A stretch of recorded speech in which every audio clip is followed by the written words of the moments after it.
Hello everyone, देखिए अब chapter 2 electrostatic potential and capacitance के एमसीक्यूज करते हैं। ठीक है, तो यहाँ पर मैंने ये 14 क्वेश्चंस हैं जो किए हैं। ठीक है, तो ये आप अच्छे से कर लेना। देखो क्वेश्चन नंबर 1 में क्या कहता है when the separation between the two charge is increased. Separation है दो चार्ज के बीच का, वो क्या कर रहे हैं, इंक्रीज कर रहे हैं।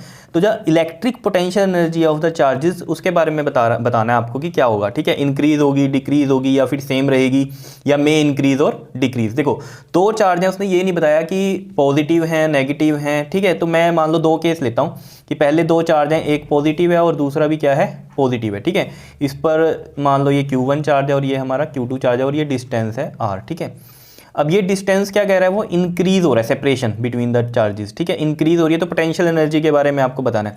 देखो पोटेंशियल एनर्जी क्या होता है, वर्क डन ही होता है। ठीक है, तो उसका फॉर्मूला क्या था आपके पास, K Q1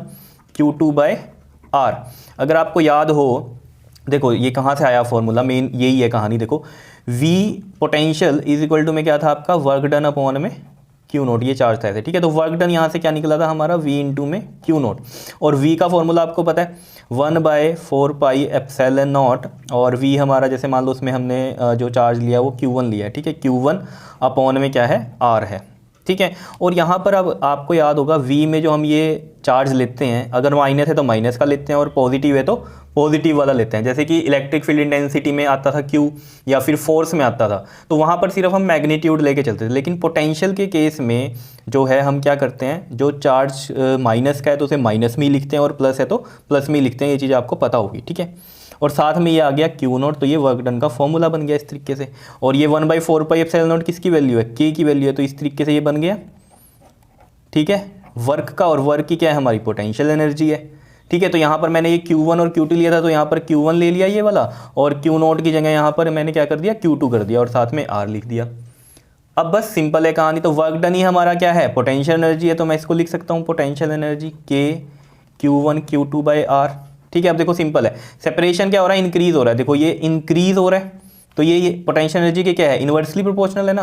तो ये इंक्रीज हो रहा है अगर, तो ये क्या होगा, डिक्रीज होगा। तो यानी कि पोटेंशियल एनर्जी क्या कर रही है, डिक्रीज कर रही है इस केस में। लेकिन अभी दो केस मैंने बोला था आपको, तो यहाँ पर एक हमने प्लस लिया और दूसरा अगर अब मैं माइनस ले लूँ, ये Q2 वाला, फिर तो देखो ज़रा पोटेंशियल एनर्जी में जो चार्जेस हैं, अगर प्लस के हैं प्लस के रखने हैं हमें और माइनस है तो माइनस के रखने हैं। तो देखो यहाँ पर Q1 पॉजिटिव है और Q2 कैसा है, नेगेटिव है, उसका नेगेटिव मैं यहाँ लगा देता हूँ। और नीचे क्या है, R, इनका जो सेपरेशन है वो कितना है, R है। ठीक है, इसमें भी क्या कह रहा है वो कि R जो है वो इंक्रीज करेगा।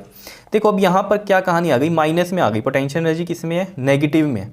तो अगर ये चीज़ इंक्रीज कर रही है यहाँ पर, तो पोटेंशियल एनर्जी भी क्या करेगी, इंक्रीज करेगी। अब कहोगे कैसे, देखो जैसे हमने कहा माइनस में है ना ये। ठीक है, ये पूरी टर्म जैसे कुछ भी होगी, ठीक है, तो माइनस में कुछ भी टर्म होगी। ठीक है, और अपॉन में R है पहले 2, तो ये 2 5 10, यानी कि 0.5 आ रहा है माइनस का। अब R आपने इंक्रीज़ कर दिया, मान लो ये 5 कर दिया आपने, इंक्रीज़ कर दिया ना, 5 कर दिया, तो 5 2 10, 0.2 आ रहा है माइनस में। और आपको पता है माइनस में जो कम वैल्यू होती है वो ज़्यादा होती है। जैसे माइनस का 0.5 और माइनस के 0.2 में कौन ज़्यादा है, ये ज़्यादा है। बात समझ में आ रही है। तो मतलब क्या है कहने का, अगर नीचे डिनोमिनेटर इंक्रीज हो रहा है और माइनस में आंसर जो आएंगे, तो आपके पास जब नीचे आप डिनोमिनेटर ज़्यादा बढ़ा दोगे तो आंसर ज़्यादा आएगा माइनस वाला, क्योंकि माइनस में जो कम होता है आपके पास नंबर वो ज़्यादा गिना जाता है। ये चीज़ आपको पता है। जैसे अगर पॉजिटिव होते तो ये पता है हमें, ये ज़्यादा होता, लेकिन नेगेटिव में कौन सा ज़्यादा होगा, ये ज़्यादा होगा। क्लियर है। तो यहाँ से आपको ये चीज़ पता चल रही है कि ये इंक्रीज़ हुआ तो नेगेटिव में वैल्यू क्या हो रही है, यहाँ पर इसके अकॉर्डिंग इंक्रीज हो रही है, तो यानी पोटेंशियल एनर्जी क्या करेगी, इंक्रीज करेगी। बार बार कह रहा हूँ, समझ लो इस बात को। वैसे जो नंबर है वो देख लो आप, 0.5 है और 0.2 आ रहा है इंक्रीज करने पे, लेकिन ये माइनस में आ रहा है ना, माइनस की वजह से ये ग्रेटर हो जाएगा। तो यानी कि माइनस में जो नंबर आ रहा है वो, यानी कि पोटेंशियल एनर्जी आ रही है, वो क्या हो रही है, इंक्रीज हो रही है। तो यहाँ पर क्या आ गया, पोटेंशियल एनर्जी क्या हो रही है, इंक्रीज हो रही है। तो यानी कि डिपेंड करता है कि केस कैसा है, समझ रहे हो ना। तो देखो फंडे भी क्लियर करते चलो, ऐसा नहीं कि बस क्वेश्चन पढ़ा और मैं आंसर बता दूँ यहाँ पर। ठीक है ना, तो आपको फंडा क्लियर हो जाना चाहिए कि क्या है। ठीक है, तो कंसेप्ट समझ में आ गया क्या है। तो यानी कि इंक्रीज भी कर सकती है और डिक्रीज भी कर सकती है, डिपेंड ऑन द केस। तो यानी कि कौन सा ऑप्शन सही होगा हमारा, ये डी ऑप्शन सही होगा। बताओ क्लियर है। चले नेक्स्ट पे, चलो जी नेक्स्ट क्वेश्चन देखो जरा क्या कह रहा है। क्वेश्चन नंबर 2 में कहता है, if a positive charge is shifted from a low potential region to high potential region. The electric potential energy, अब देखो इसमें भी पोटेंशियल एनर्जी के बारे में पूछ रहा है, लेकिन यहाँ कहानी क्या है कि एक पॉजिटिव चार्ज है वो शिफ्ट हो रहा है लो से हाई। देखो सबसे पहले तो आप ये समझो एक चीज़ कि जैसे मान लो ये इलेक्ट्रिक फील्ड की डायरेक्शन है, ठीक है, ये हमें पता है पॉजिटिव से नेगेटिव होती है, तो ये क्या है हाई पोटेंशियल से कहाँ जाती है ये लो पोटेंशियल पे, ये चीज़ आपको ध्यान में रहनी चाहिए, ठीक है। कैसे, देखो E इक्वल टू में एक रिलेशन था आपके पास इलेक्ट्रिक फील्ड इंटेंसिटी और पोटेंशियल के बीच में माइनस का dV/dr, तो मैंने वहाँ पर आपको पढ़ाया भी था इस रिलेशन में कि जो ये नेगेटिव साइन है ये इंडिकेट क्या करता है कि E के अलोंग हम जब जाएंगे तो पोटेंशियल क्या करता है, डिक्रीज करता है। E के अलोंग जब हम जाएंगे तो पोटेंशियल क्या करेगा, डिक्रीज करेगा। देख लेना ये टॉपिक, ठीक है, मैंने वहाँ बताया हुआ है नेगेटिव साइन का यहाँ मतलब क्या होता है। तो वही तो चीज़ है, देखो अब आप मान लो यहाँ से इसके अकॉर्डिंग मतलब अलोंग द इलेक्ट्रिक फील्ड आप जा रहे हो, तो मतलब क्या पोटेंशियल क्या कर रहा है यहाँ डिक्रीज कर रहा है। इसका मतलब क्या, इधर हाई है इधर लो है, तभी तो ऐसे डिक्रीज करेगा। क्लियर हो गई बात। अब वो क्या कह रहा था कि एक पॉजिटिव चार्ज को शिफ्ट किया आपने लो से हाई में, तो जैसे मान लो ये 2 पॉइंट मान लिए मैंने इसमें, ठीक है, ये पॉइंट ए मान लिया और ये बी मान लिया। अब बताओ इसमें लो कौन सा और हाई कौन सा होगा, ये वाला लो होगा और ये वाला हाई होगा एज़ कम्पेयर टू इन दोनों पॉइंट में। अगर हम देखें यहाँ से ऐसे जा रहा है ये, ठीक है, तो along the electric field potential decrease कर रहा है, तो मतलब ये यहाँ पर डिक्रीज कर रहा है, तो ये पोटेंशियल यहाँ लो होगा और यहाँ हाई होगा। अब यहाँ पर जो पॉजिटिव चार्ज है इसको आपने शिफ्ट किया लो से हाई, मतलब यहाँ से यहाँ पॉजिटिव चार्ज यहाँ रखा हमने और इसको यहाँ से यहाँ शिफ्ट कर रहे हैं, तब पोटेंशियल एनर्जी के बारे में वो आपसे पूछ रहा है कि क्या होगा, ठीक है। तो पोटेंशियल एनर्जी के बारे में तो आपको पता ही है क्या है, देखो U इज इक्वल टू में यहाँ से जब हमने ऊपर भी पढ़ा था यहाँ पर ये, ठीक है, वर्क ही हमारा क्या है पोटेंशियल एनर्जी होती है, ठीक है। तो V इंटू में Q नोट, ठीक है, या फिर मैं इसको लिख दूँ Q नोट V, ठीक है। अब यहाँ पर पोटेंशियल देखो कैसे हो रहा है, लो टू हाई हो रहा है, समझ रहे हो, तो यहाँ पर कुछ पोटेंशियल होगा VA, क्लियर, और यहाँ कुछ पोटेंशियल होगा VB। तो यहाँ से जो चेंज इन पोटेंशियल है वो क्या होता है हमारे पास हाई से, अब मतलब हाई माइनस लो, तो यानी कि VB माइनस में VA होगा, ठीक है। हाई में से लो माइनस कर रहा हूँ तो यानी कि यहाँ वैल्यू क्या आने वाली है, पॉजिटिव ही आने वाली है, ठीक है। तो यहाँ पर भी अगर हम यहाँ पर कहें पोटेंशियल एनर्जी के केस में, ठीक है, तो ये भी चेंज इन पोटेंशियल एनर्जी हो जाएगी एक तरह से, क्योंकि पोटेंशियल क्या हो रहा है चेंज हो रहा है, तो ये Q नोट इंटू में डेल्टा V हो जाएगा, डेल्टा U अगर हम बात करें तो बताओ, ठीक है। तो यानी कि यहाँ से यहाँ पर ये जो होगा हमारा हाई माइनस लो होगा, ठीक है, क्लियर है इतनी बात। और यहाँ से ये देखो हाई में से लो माइनस हो रहा है, तो यानी कि वैल्यू पॉजिटिव आएगी, मान लो यहाँ 4 है और यहाँ 2 है, तो 2 पॉजिटिव ही आ रहा है, ठीक है, पॉजिटिव आ रहा है ये भी। और ये Q नोट भी क्या है हमारा, जो बोल रहा है इसने क्या है पॉजिटिव है, ठीक है ना, चार्ज भी क्या है हमारा पॉजिटिव ही है, तो ये पॉजिटिव ही है, तो ये क्या आ रहा है प्लस में आ रहा है। तो यानी कि पोटेंशियल एनर्जी या चेंज इन पोटेंशियल एनर्जी जो मर्जी बोल दो इसको, ठीक है, ये क्या हो रही है प्लस में आ रही है, तो यानी कि ये क्या कर रही है इंक्रीज करेगी, ठीक है। और वैसे भी एक चीज़ याद रखनी है आपको इस केस में कि अगर यहाँ हम बोल रहे हैं कि पोटेंशियल क्या कर रहा है इंक्रीज हो रहा है, पोटेंशियल क्या हो रहा है यहाँ इंक्रीज हो रहा है, किस केस में हो रहा है इंक्रीज, क्योंकि आप क्या जा रहे हो इधर जा रहे हो, ठीक है ना, हाई पोटेंशियल की तरफ जा रहे हो। क्लियर है इतनी बात, ये चीज़ याद रखना। अगर इलेक्ट्रिक फील्ड के अलोंग जा रहे हैं तो पोटेंशियल डिक्रीज करता है, अगर उसके अपोजिट जा रहे हो तो पोटेंशियल क्या करता है इंक्रीज करता है, ठीक है, ये चीज़ आ गई समझ में। अब इसमें अगर दूसरा केस ऐसे बोल देता कि वो कहता कि नेगेटिव चार्ज है, कैसा है नेगेटिव है, अगर यहाँ नेगेटिव होता, अब ये जा रहा होता इधर, ठीक है, तो ये तो हाई माइनस लो ही हो रहा होता, ठीक है, लेकिन ये क्या हो जाता है यहाँ माइनस का हो जाता, और अगर ये माइनस का हो जाता तो पोटेंशियल एनर्जी भी किस में आती माइनस में, तो इसका मतलब क्या करता डिक्रीज करता। क्लियर है, तो यानी कि पोटेंशियल एनर्जी क्या करती डिक्रीज करती है अगर चार्ज कैसा होता है नेगेटिव। इस चीज़ को भी समझो, देखो अगर चार्ज जो होता है ना, पोटेंशियल एनर्जी के बारे में बता रहा हूँ, देखो एक तो कंसेप्ट ये क्लियर कर लो, अलोंग द इलेक्ट्रिक फील्ड चलते हो तो पोटेंशियल डिक्रीज करता है, ठीक है, और उसके अपोजिट जाओगे तो पोटेंशियल क्या करता है इंक्रीज करता है, ठीक है। दूसरा कंसेप्ट क्या है कि अगर आप मान लो ये इलेक्ट्रिक फील्ड बना हुआ है ये, ठीक है, आपके पास चार्ज है पॉजिटिव, ठीक है, पॉजिटिव चार्ज अगर आपका अलोंग द इलेक्ट्रिक फील्ड चलता है, समझ रहे हो, अगर अलोंग द इलेक्ट्रिक फील्ड चलता है तो क्या करता बताओ, पोटेंशियल एनर्जी डिक्रीज करती। क्यों डिक्रीज करती, बिकॉज उसको तो क्या कर रहा है वो अपने आप ही चला जाएगा, पॉजिटिव है यहाँ, ठीक है, ये नेगेटिव इसको खींचेगा ये अपने आप चला जाएगा, पोटेंशियल एनर्जी क्या कर रही है वहाँ डिक्रीज कर रही है। क्योंकि उस केस में क्या हो जाता आप बी से ए चलते है ना, हाई से लो चलते, मतलब यहाँ पर क्या होता है एक तरह से हम जो ये लिखते हैं एक जो है हमारी कहानी ये क्या करते हैं हम फाइनल माइनस इनिशियल करते हैं। तो यहाँ से चला था जब ये इधर, तो ये था हमारा इनिशियल, ये था फाइनल, फाइनल माइनस इनिशियल। अब अगर हम कहते हैं कि पॉजिटिव वाला चल रहा है अलोंग द इलेक्ट्रिक फील्ड, यानी कि हाई टू लो चल रहा है वो, ठीक है, तो यानी कि फाइनल ये है और इनिशियल ये है, तो लो में से माइनस करोगे हाई वाला तो आंसर क्या आएगा, नेगेटिव आएगा। तो नेगेटिव आएगी पोटेंशियल एनर्जी, और क्यू हमारा पॉजिटिव ही है, तो पॉजिटिव और नेगेटिव, मतलब अब क्या हो जाएगा, चार्ज हमारा क्या हो गया, पॉजिटिव क्यू नॉट, और ये वाला जो आंसर है यानी कि V A minus V B negative, तब नेगेटिव तो यानी कि डिक्रीज करेगी। समझ रहे हो बात को क्या कह रहा हूँ मैं, कि जो इलेक्ट्रिक फील्ड के अलोंग ये जो पॉजिटिव चार्ज है चल रहा है, क्यों चल रहा है, क्योंकि ये पॉजिटिव माइनस इसको अट्रैक्ट करेगा, तो कोई हमें इसमें एक्स्ट्रा वर्क करने की जरूरत नहीं, तो पोटेंशियल एनर्जी क्या कर रही है, डिक्रीज कर रही है। समझ रहे हो इतनी बात। अगर यहाँ पर क्या होता, हम अगर इसको कहें कि इस पॉजिटिव को हम ये केस तो हो ही गया कि अपोजिट जा रहे हैं, तो ये तो चीज़ आपको पता चली गई है, ठीक है, तो इंक्रीज करती है ये, ठीक। यहाँ पर अब अगर हम क्या कह रहे हैं यहाँ पर कि ये नेगेटिव चार्ज है, ठीक है, अब नेगेटिव वाला कहाँ जा रहा है बताओ, इस साइड ही लेके जा रहे हैं, नेगेटिव वाले को इस साइड लेके जा रहे हैं, तो क्या होगा बताओ, चार्ज तो हो गया नेगेटिव, ठीक है, और ऐसे ही लेके जा रहे हो, मतलब हाई टू लो जा रहे हो, तो मतलब वो भी क्या आ जाएगा आपके पास, माइनस आएगा। समझ रहे हो क्यों, क्योंकि वहाँ भी क्या हो जाएगा आपके पास, फाइनल माइनस इनिशियल, और ये वाला लो है ये हाई है, तो माइनस आएगा, तो माइनस माइनस क्या हो गया, प्लस हो गया, वहाँ भी क्या हो रही है, एनर्जी इंक्रीज कर रही है। अब यहाँ से भी ये चीज़ समझ लो, माइनस है ना, माइनस वाला चार्ज हम क्या कह रहे हैं, ऐसे लेके गए, ठीक है, तो हम क्या कर रहे हैं, मतलब क्या है ये, अलोंग द इलेक्ट्रिक फील्ड ये हो गई, ठीक है, और जो माइनस वाला चार्ज है वो जब हम इधर लेके जा रहे हैं तो ये माइनस उसको क्या करेगा, रिपेल करेगा, हम तो उसके क्या कर रहे हैं, ज़बरदस्ती लेके जा रहे हैं इधर, तो पोटेंशियल एनर्जी क्या करती है, इंक्रीज। मतलब समझो पोटेंशियल एनर्जी इंक्रीज कब करती है, जब आप अपोजिट में कुछ कर रहे हो, ठीक है ना, कि जैसे अपोजिट का मतलब क्या है कि माइनस है, इधर भी माइनस है, तो इसके अपोजिट लेके जा रहे हो तो पोटेंशियल एनर्जी इंक्रीज करती है, ठीक है, और इधर लेके जाते तो ये तो नॉर्मली इसको अट्रैक्ट कर ही रहा होता, तो पोटेंशियल एनर्जी क्या करती, डिक्रीज कर रही होती, ठीक है। और इसके लिए तो मैंने आपको ये बताया भी था यहाँ पर कि ये माइनस आएगा, क्योंकि चार्ज हो गया माइनस का, और ये final minus initial V B minus V A तो पॉजिटिव आ गया, लेकिन फिर भी ये प्लस माइनस माइनस होगा, तो माइनस में डिक्रीज करती है। तो ये कंसेप्ट जो हैं क्लियर होने चाहिए। दो कंसेप्ट हो गए, पोटेंशियल वाला अलॉन्ग द इलेक्ट्रिक फील्ड चलते हैं तो पोटेंशियल डिक्रीज करता है, और उसके अपोजिट आते हैं तो पोटेंशियल क्या करता है हमारा, इंक्रीज करता है। समझ गए, अलॉन्ग द इलेक्ट्रिक फील्ड चलते हैं पोटेंशियल डिक्रीज, इस फॉर्मूले से D V by D R वाले से माइनस से, ठीक है, और उसके अपोजिट चलते हैं तो क्या होता है, पोटेंशियल हमारा जल्दी से बताओ इंक्रीज करता है। ये तो अलग हो गया कंसेप्ट। अब पोटेंशियल एनर्जी की बात चलो, ठीक है। पोटेंशियल एनर्जी के केस में क्या कह रहे हैं हम कि अगर ये हमारा ऐसे इलेक्ट्रिक फील्ड है, ये ऑब्वियस वाला पॉजिटिव से नेगेटिव चलता है, ठीक है, और अगर हम माइनस का चार्ज लेके चलते हैं, यहाँ पर कैसा चल रहे हैं हम, माइनस का चार्ज लेके चल रहे हैं, ठीक है, अगर ये इस तरफ लेके चल रहे हैं हम, तो ये देखो माइनस माइनस को क्या करेगा, इसको रिपेल करेगा। तो यहाँ पोटेंशियल एनर्जी याद रखने का कंसेप्ट है, ठीक है, ज़बरदस्ती लेके जा रहे हो तो पोटेंशियल एनर्जी क्या करेगी, यहाँ पर इंक्रीज करेगी।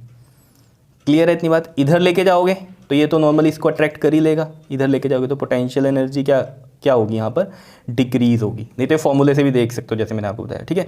अगर पॉजिटिव हो, पॉजिटिव के केस में क्या हो रहा है, अगर ये पॉजिटिव है ये हमारा, ठीक है, अगर इसको आप इसी तरफ लेके जा रहे हो तो ये ज़बरदस्ती लेके जा रहे हो ना पॉजिटिव तरह, तो इसको रिपेल करेगा, तो पोटेंशियल एनर्जी इस केस में क्या करेगी आपकी, इंक्रीज करेगी, ठीक है। और अगर इसको इधर लेके जाओगे तो ये तो माइनस की तरफ क्या होगा, अट्रैक्ट ही हो जाएगा, तो पोटेंशियल एनर्जी यहाँ क्या करेगी, डिक्रीज करेगी। ये चीज़ आपको याद रहनी चाहिए।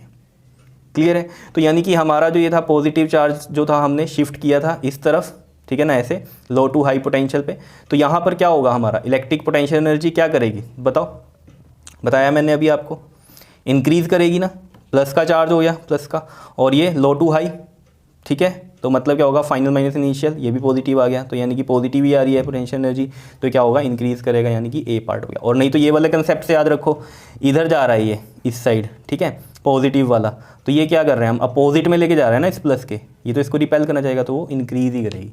अपोजिट में लेके जाएंगे तो पोटेंशियल एनर्जी क्या करती है, इंक्रीज करती है। अगर हम अलॉन्ग, जैसे हम कहें कि ये पॉजिटिव था, अगर इस साइड मूव करा देते हैं इसको, ये तो नेगेटिव है तो क्योंकि इलेक्ट्रिक फील्ड ऐसे जाती है पॉजिटिव टू नेगेटिव, तो इसके आराम से अलॉन्ग चला जाता, साथ साथ चला जाता, तो पोटेंशियल एनर्जी डिक्रीज, अपोजिट में जाता तो जो है अपोजिट में जाता तो इंक्रीज, साथ साथ जाता तो डिक्रीज, और अपोजिट में जाता तो इंक्रीज। जैसे यहाँ पर ये अपोजिट में जा रहा है तो ये इंक्रीज कर रहा है। बताओ कंसेप्ट क्लियर हुआ कि नहीं हुआ। मेन है कंसेप्ट आपका क्लियर होना चाहिए, ठीक है। चलो बहुत ज़्यादा टाइम लगा दिया इस क्वेश्चन पे हमने, आगे चलते हैं। देखो जरा क्या कह रहा है क्वेश्चन नंबर 3 में, कहता है 2 equal positive charges are kept at point A and B, ठीक है। 2 इक्वल पॉजिटिव चार्ज है, मान लो ये हो गया और एक ये पॉजिटिव चार्ज ये हो गया, ठीक है, ये ए हो गया हमारा पॉइंट और ये बी हो गया, ठीक है। The electric potential at the points between A and B, जो इलेक्ट्रिक पोटेंशियल होगा at the points between A and B, मतलब ए और बी में यहाँ इलेक्ट्रिक पोटेंशियल होगा एक्सक्लूडिंग दिस पॉइंट, इनको निकाल के, is studied while moving from A to B. तो जैसे मैंने आपको कहा था ना कि ऐसे इलेक्ट्रिक फील्ड है, ठीक है, तो अलोंग द इलेक्ट्रिक फील्ड जाते हैं तो पोटेंशियल क्या करता है, डिक्रीज करता है, ई इक्वल टू में माइनस के D V by D R वाले फॉर्मूले से, ठीक है। लेकिन यहाँ तो दोनों ही पॉजिटिव हैं, तो यहाँ इलेक्ट्रिक फील्ड लाइंस कैसे बनेंगी, मैंने आपको बताई थी, याद है इलेक्ट्रिक फील्ड लाइंस किस तरीके से बनाई थी। अगर दो चार्ज ये सेम पोलैरिटी के, तो इसमें क्या होता है, देखो यहाँ से ये इस तरीके से निकलेंगी फील्ड लाइंस, यहाँ से ये इस तरीके से ये होगा, ठीक है ना, इंटरसेक्ट नहीं करेंगे, क्या करेंगे, अपोज कर देंगे एक दूसरे को, इधर से निकली तो ये इधर, इधर से निकली तो ये इधर, ठीक है ना। क्लियर है, आया समझ में, इस तरीके से बनाई थी इलेक्ट्रिक फील्ड लाइंस या नहीं, बताओ। पॉजिटिव से बाहर की तरफ ही होती है निकलती हुई, तो ये एरो में बाहर शो कर रहा हूँ, बताओ ये चीज़ ठीक है। तो यहाँ पर अगर आप देखो इस पॉइंट, तो ये सेंटर मान लो इसका, ये एक लाइन हमने मान ली इसमें, ठीक है, यहाँ से पॉजिटिव से निकल रही हैं फील्ड लाइंस, ठीक है, तो along the electric field potential क्या करेगा जी, डिक्रीज करेगा, मतलब यहाँ से यहाँ ये क्या कर रहा है, पोटेंशियल डिक्रीज करेगा, क्या करेगा, डिक्रीज करेगा, ठीक है। अब जब आगे हम जाएंगे, और क्योंकि उसने कहा है ना कि at points between A and B, ठीक है, जब हम मूव कर रहे हैं ए से बी में, तो यहाँ तक तो ये डिक्रीज किया, उसके बाद जो इलेक्ट्रिक फील्ड लाइंस आ रही हैं वो देखो ऐसे अपोजिट में आ रही है। अब हम ऐसे चलेंगे तो इसके अपोज में जा रहे हैं हम इलेक्ट्रिक फील्ड लाइंस के, तो क्या होगा बताओ, पोटेंशियल इंक्रीज करेगा, यही होगा या नहीं, ऐसे समझ लो। नहीं तो यहाँ से ये क्या कर रहा है हमारा, ये चीज़ इस तरीके की, अगर हम यहाँ से देखें तो यहाँ पोटेंशियल क्या होगा, ज़्यादा होगा, और ऐसे ऐसे करते हुए ये डिक्रीज़ होगा। तो हम तो यहाँ से चल रहे हैं, तो मतलब यहाँ तो पहले हमने क्या दिया, इंक्रीज़ है, यहाँ भी ज़्यादा ही है, तो यहाँ से हम गए पहले क्या हुआ, डिक्रीज़ हुआ। अब हम इलेक्ट्रिक फील्ड लाइंस के अपोजिट में जा रहे हैं, तो पोटेंशियल क्या होगा जी, इंक्रीज़ होगा। यही मैंने आपको बताया था यहाँ से कि अलोंग द इलेक्ट्रिक फील्ड जा रहे हैं तो पोटेंशियल क्या करता है, डिक्रीज़ करता है, ठीक है, और इलेक्ट्रिक फील्ड के अपोजिट अगर हम जा रहे हैं तो पोटेंशियल क्या करता है, इंक्रीज़ करता है। ये चीज़ आपको याद में रहनी चाहिए। तो डिक्रीज़ कर रहा है पहले, फिर इंक्रीज़ कर रहा है, तो यहाँ से देख लो कौन सा ऑप्शन है, डिक्रीज़ देन इंक्रीज़, मतलब यही होगा, डी वाला ऑप्शन होगा। डिक्रीज़ कर रहा है पहले और फिर उनके अपोजिट जा रहे हैं इलेक्ट्रिक फील्ड लाइंस के, तो पोटेंशियल क्या कर रहा है, इंक्रीज़ कर रहा है। क्लियर है। नेक्स्ट पे चलते हैं जी, क्वेश्चन नंबर 4 देखो क्या कह रहा है हमें, कहते हैं the electric field at the origin is along the positive x axis. जो इलेक्ट्रिक फील्ड है वो कैसा है, ओरिजिन पे is along the positive x axis है, ठीक है। मतलब कि अगर हम बनाएं इस तरीके से, ठीक है, ये पॉजिटिव एक्स एक्सिस हो गया हमारा और ये हो गया हमारा वाई एक्सिस, ठीक है। क्लियर, मतलब मैंने ये एक तरह से क्या बना दिया, कोऑर्डिनेट सिस्टम बनाया, इसमें ये एक्स एक्सिस, ये वाई एक्सिस, ये पॉजिटिव एक्स हो गया और ये हमारा नेगेटिव एक्स हो गया, ये प्लस वाई और ये माइनस वाई, ठीक है। तो जो इलेक्ट्रिक फील्ड है एट द ओरिजिन वो किस डायरेक्शन में है, पॉजिटिव एक्स एक्सिस, मतलब ये है इलेक्ट्रिक फील्ड की डायरेक्शन, ठीक है। उसके बाद क्या कह रहा है, small circle is drawn with the centre at the origin cutting the axis at point A B C D having coordinates this respectively. मतलब ये क्या कह रहा है कि ये ओरिजिन है, ठीक है, तो यहाँ से एक स्मॉल सर्कल हमने बनाया, ठीक, और जो कि ये कट कर रहा है ए पे, ये बी पे, ये सी पे, ये डी पे रिस्पेक्टिवली, और उनके कोऑर्डिनेट्स दिए हुए हैं, ये है ए कोमा 0, देख लो यहाँ एक्स पे प्लस का और वाई का 0 हो गया। फिर क्या है 0 कोमा ए, एक्स 0 है यहाँ, वाई ए है वैल्यू, ये है माइनस ए कोमा 0, ये एक्स का हो गया माइनस ए और वाई का 0, और डी पे क्या हो जाता है हमारा एक्स 0 होगा और ये माइनस का ए हो गया, ठीक है। बात समझ में आ रही है, बताओ। ये चीज़ कही इसने, ठीक है। कह रहा है out of the points on the periphery of the circle the potential is minimum at, देखो मतलब ये जो पॉइंट्स हैं हमारे, ठीक है ना, इनमें वो कह रहा है सर्कल में पोटेंशियल जो होगा मिनिमम कहाँ होगा, तो इसमें भी कंसेप्ट वही है, E equal to minus D V by D r वाला, because along the electric field potential क्या होता है, डिक्रीज होता है, ठीक है जी। क्या होता है, पोटेंशियल डिक्रीज होगा, मैं लिख देता हूँ यहाँ, along the electric field potential decrease करता है, कौन से फॉर्मूले से, E equal to minus D V by D R. Negative sign क्या इंडिकेट करता था कि along the electric field potential हमेशा क्या करेगा, डिक्रीज करेगा, ठीक है। तो इलेक्ट्रिक फील्ड की डायरेक्शन ये है, इस तरीके से है, ठीक है, पॉजिटिव एक्स एक्सिस के अलोंग है, तो ये डायरेक्शन होगी इलेक्ट्रिक फील्ड की, ठीक है। तो यहाँ पर आप सोचो कि इलेक्ट्रिक फील्ड अगर ये पूरे में हम देखें तो ये इस तरीके से होगा, है ना, पॉजिटिव एक्स एक्सिस के अलोंग ये इस तरीके से होगा, ठीक है।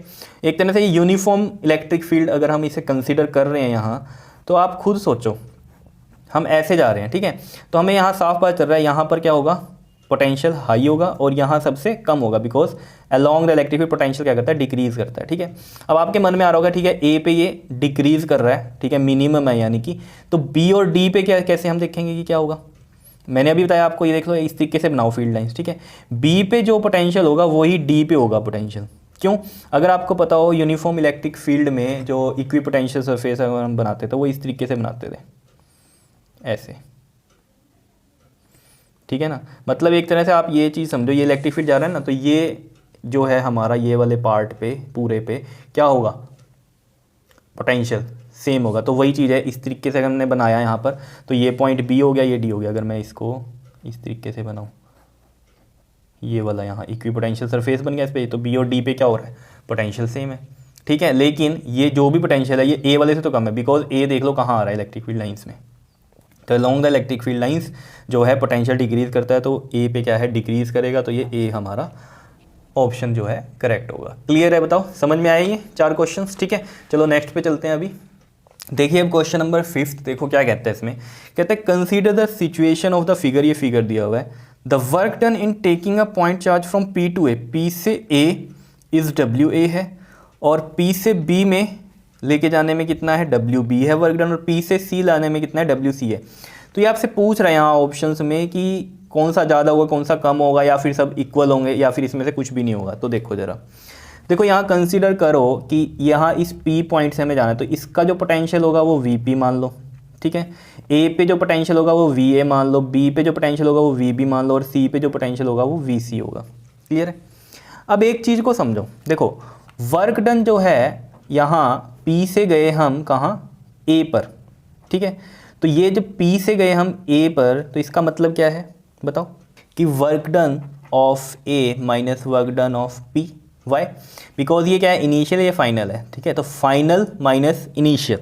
ठीक है, या फिर हम इसको कैसे लिखते थे, potential energy of final minus potential energy of initial, ये भी होता था वर्क डन। बताओ, अगर हम कहते थे वर्क डन हम कर रहे हैं कहाँ से, P से A में, तो इस तरीके से लिखते थे। बताओ, और ये क्या है वर्क डन, ये तो हमें इतना पता है V इक्वल टू में W बाई क्यू नोट होता है, तो W क्या होता था हमारा, V इंटू में क्यू नोट होता था। याद आया कुछ? ठीक है, तो यहाँ पर अगर हम देखें इस केस में, ठीक है, तो मैं इसको इस तरीके से लिख सकता हूँ, अगर ये पोटेंशियल एनर्जी है A की और पोटेंशियल एनर्जी P पर, तो यानी कि वर्क ही है वो A पर और वर्क ही है वो P पर, तो यहाँ पर ये क्या आएगा हमारा, V कौन सा हो जाएगा, ये VA, और साथ में चार्ज कौन सा है, ये जो भी चार्ज है जो इसने बोला है यहाँ पर हमें कि वर्क डन टेकिंग का पॉइंट चार्ज कोई क्यू नोट है मान लो। ठीक है जी, तो क्यू नोट हो गया ये। ठीक, एंड माइनस वीपी वाला कौन सा होगा यहाँ पर ये वाला। ठीक है, तो इसका भी किस तरीके से हम लिखेंगे, ये यूपीए सॉरी, ये पोटेंशियल एनर्जी। ठीक है, तो इसका भी यही फॉर्मूला बनेगा वर्क वाला, क्या होगा ये हमारा V इंटू में क्यू नोट, और ये क्यू नोट तो इन्फिनिटी से आया होगा, चलो उससे हमें अभी कोई लेना देना नहीं है। ये V कौन सा होगा हमारा, VP वाला होगा। ठीक है, तो यहाँ से देखो जरा आप, क्यू नोट हमने कॉमन ले लिया, तो ये VA माइनस VP बन गया वर्क डन। तो यहाँ से वर्क डन का एक और फॉर्मूला आपको पता होना चाहिए, क्यू नोट इंटू में डेल्टा V, ये भी होता है जैसे कि हम चेंज इन पोटेंशियल एनर्जी वाला करते थे, वही है ये भी। क्लियर है? क्योंकि ये देखो ना पोटेंशियल एनर्जी का चेंज ही तो हो गया ये डेल्टा U। बताओ समझ में आ रहा है ये कंसेप्ट? अब ये तब समझ में आएगा जब आपने पढ़ा हुआ है, अगर पोटेंशियल वाला जो चैप्टर है वो किया हुआ है आपने, तो ये समझ में आएगा आपको। ये चीज़ क्लियर हुई जो मैं आपको समझाना चाह रहा था। तो मेरा कहने का मतलब ये था कि एक वर्क डन का ये फॉर्मूला आपको ध्यान में रहना चाहिए, क्यू इंटू में डेल्टा V। तो यहाँ से देखो जरा, अगर हम बात कर रहे हैं वर्क डन किसकी, P से A की, ठीक है ना, तो P से A के लिए उसने बोला है वर्क डन A लिख दो इसको, तो मैंने A लिख दिया। ठीक है, और डेल्टा V क्या होगा हमारा, फाइनल माइनस इनिशियल, यानी कि VA माइनस में VP हो जाएगा। ठीक है, इसी तरीके से WB भी हमारा यही हो जाएगा, क्यू नोट VB माइनस में VP हो जाएगा। अब देखो यहाँ पर क्या हो रहा है ना इनमें, कि जो इलेक्ट्रिक फील्ड वाली जो इलेक्ट्रिक फील्ड है, या फिर हम कहें इलेक्ट्रिक फोर्स है जो, ठीक है ना, वो कैसी है, कंजर्वेटिव है। ठीक है, तो वहाँ पर यहाँ पर सब में इलेक्ट्रिक फोर्सेज ही लग रही हैं। ठीक है ना, तो जो कंजर्वेटिव होते हैं तो वो किस पे डिपेंड करती है, फाइनल और इनिशियल पे। ठीक है, वो पाथ पे डिपेंड नहीं करती। ठीक है ना, कि ये यहाँ से यहाँ गया फिर यहाँ से यहाँ गया, ऐसा नहीं। हमें इसमें क्या देखना होता है, फाइनल और इनिशियल। ठीक है ना, तो हमने तो इनके पोटेंशियल्स देखने हैं ये। ठीक है ना, तो देखो WC क्या हो जाएगा हमारे पास, क्यू नोट VC माइनस में VP हो जाएगा। अब मेन कहानी क्या है, कि ये VA, VB और VC ये क्या है, इक्वल है। यहाँ VA इक्वल टू VB है इक्वल टू VC है। कैसे, देखो V का जो फॉर्मूला होता है वो आपको पता है 1/4πε0 Q/r होता है, ठीक है। यानी कि K ये हो गया और Q/r ये हो गया, ठीक है ना। तो कुछ सोचो, ये एक तरह से हमें साफ पता चल रहा है कि ये क्या है, एक सेमी सर्कल है। यहाँ पर R हो गया डिस्टेंस, ये R हो गया, ये R डिस्टेंस हो गया, ठीक है ना। चार्ज तो जो है वो सेम ही है, ये Q वाला ही है, और R भी देख लो ये सेम ही है, यानी कि VA, VB, VC तो इक्वल ही है। और यहाँ VP तो है ही है ये चीज़, ठीक है ना, अलग है ये तो। और दूसरा कर सकते हो, ये एक पॉइंट चार्ज है, ठीक है। पॉइंट चार्ज पे ये यहाँ पर किस तरीके से इलेक्ट्रिक फील्ड लाइंस निकलती हैं, इस तरीके से, इस तरीके से, इस तरीके से, इस तरीके से, ऐसे, ठीक है ना। तो अगर पॉइंट चार्ज का आपको याद हो, इस तरीके से हम कहते थे इलेक्ट्रिक फील्ड लाइंस निकलती हैं, ठीक है। तो यहाँ पर क्या बनता था हमारा, स्फीयर की फॉर्म में इक्विपोटेंशियल सरफेस बनता था। तो ये इसने इतना पार्ट ले लिया, तो यानी कि इस पूरे पे क्या है, पोटेंशियल सेम ही है ना हर जगह, इस पॉइंट पे हर जगह सेम होगा पोटेंशियल, बिकॉज ये दूरी सबकी क्या है, आ रही है, और इक्विपोटेंशियल सरफेस है।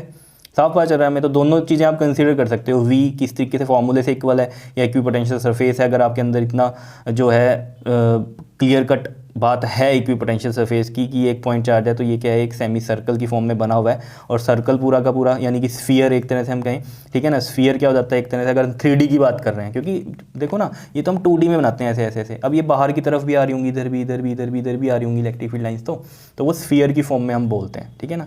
तो यहाँ पर हम एक तरह से यही बोल सकते हैं कि ये क्या है, एक सेमी स्फीयर है या नहीं है, ठीक है ना। तो यानी कि इसमें क्या है, इक्विपोटेंशियल सरफेस है ये हर जगह पे। तो यहाँ से आप खुद देख लो ना, अगर यहाँ VA और VB और VC ये सब इक्वल हो गए, मतलब मैं VB की जगह VA कर दूँ और VC की जगह भी VA कर दूँ, Q0 तो ये सेम है ही है जो कि हम P से लेके आ रहे हैं, ठीक है। और VP भी हमारा सेम ही है, तो आंसर सेम नहीं आएगा। मतलब क्या है, WA equal to WB equal to WC नहीं आएगा। जब हमने कहा VA, VB, VC तो इक्वल है, मतलब यहाँ भी वैल्यू 5 है, यहाँ भी 5 है, यहाँ भी 5 है। इनकी मान लो ये वाली जो है हम VP की अगर हम बात कर रहे हैं, ठीक है, कोई चीज़ भी मान लो आप, तो यहाँ पर सेम है वैल्यू, और Q0 की भी सेम है, तो सबके आंसर सेम नहीं आएंगे। तो यानी कि क्या है, हमारा C ऑप्शन करेक्ट होगा, WA equal to WB equal to WC। देखो मैं बार बार कह रहा हूँ, ये कंसेप्ट समझना आपके लिए बहुत ज़रूरी है, ठीक है ना। बिल्कुल ही मैं ऊपर से नहीं निकाल रहा हूँ क्वेश्चंस को, ठीक है ना। निकाल सकता था लेकिन नहीं निकाल रहा हूँ, कि आपको क्लियर रहे फंडा की क्या चल रहा है, ठीक है ना। मुश्किल कुछ भी नहीं है, ईजी सब कुछ है। देखने में लगता है मुश्किल है लेकिन है नहीं, जब आपको कंसेप्ट क्लियर हो।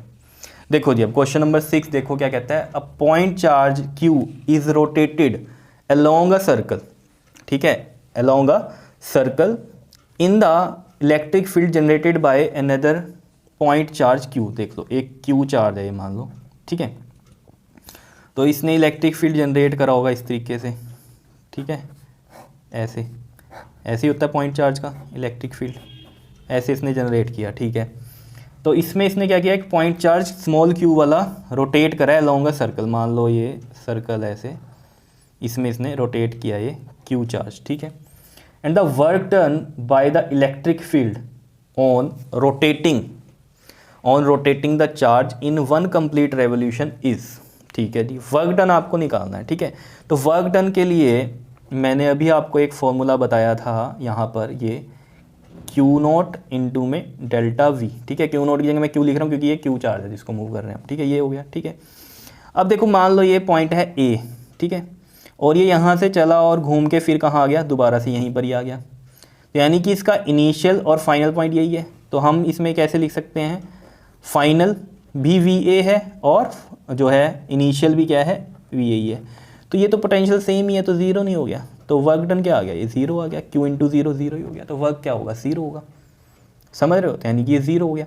अब देखो एक चीज़ इसमें आप कंसीडर ये चीज़ कर सकते हो, क्या आप ये कह सकते थे इसमें कि इलेक्ट्रिक फील्ड जो होता है वो कैसा है, कंजर्वेटिव है, बिकॉज E इक्वल टू क्या होता है हमारे पास F/Q, और यहाँ पर जो इलेक्ट्रिक फोर्स होती है ये कैसी होती है, कंजर्वेटिव होती है। कंजर्वेटिव में क्या होता है ये तो आपको पता ही है, वर्क जो होता है वो किस पे डिपेंड करता है, फाइनल और इनिशियल पे, नॉट इन पाथ, ठीक है। और दूसरी बात, कंजर्वेशन में आपको पता है, मतलब कंजर्वेटिव जो होती हैं फोर्सेस, उनमें अगर क्लोज्ड लूप हो, क्लोज्ड लूप सर्कल में हो, ठीक है, ऐसे स्क्वायर में हो, कोई भी ऐसे ऐसे करके ऐसे कुछ भी हो, तो वहाँ पर जो वर्क होगा हमेशा क्या रहता है, ज़ीरो रहता है। ये चीज़ आपको याद रहनी चाहिए, क्लियर है। तो ये हमारा आंसर हो गया A, 0, ठीक है। दूसरा पॉजिटिव तो हो नहीं सकता, नेगेटिव नहीं हो सकता था। डी पॉइंट देखो जरा क्या कह रहा है 0 if the charge Q is eight the centre, अगर चार्ज Q हो सेंटर पे हो, एंड नॉन जीरो अदरवाइज, ये कह रहा है। मतलब ये तो सेंटर वाला तो मैंने बना ही दिया कि जीरो होगा, लेकिन ये कह रहा है कि अगर कहीं और हो तो क्या हो जाए, नॉन जीरो हो जाए, नहीं तब भी जीरो रहेगा। देखो ना कैसे, ये कह रहा है कि ये क्यू चार्ज है, ठीक है, ये इलेक्ट्रिक फील्ड लाइन्स हैं इसकी इस तरीके से निकल रही हैं, ठीक है, समझ रहे हो। अब मैं आपको कह रहा हूँ कि यहाँ पर मान लो एक सर्कल बना रहा है एक चार्ज क्यू, सेंटर पे तो नहीं है ये क्यू, अब इसके यहाँ पर सेंटर में था, ठीक है।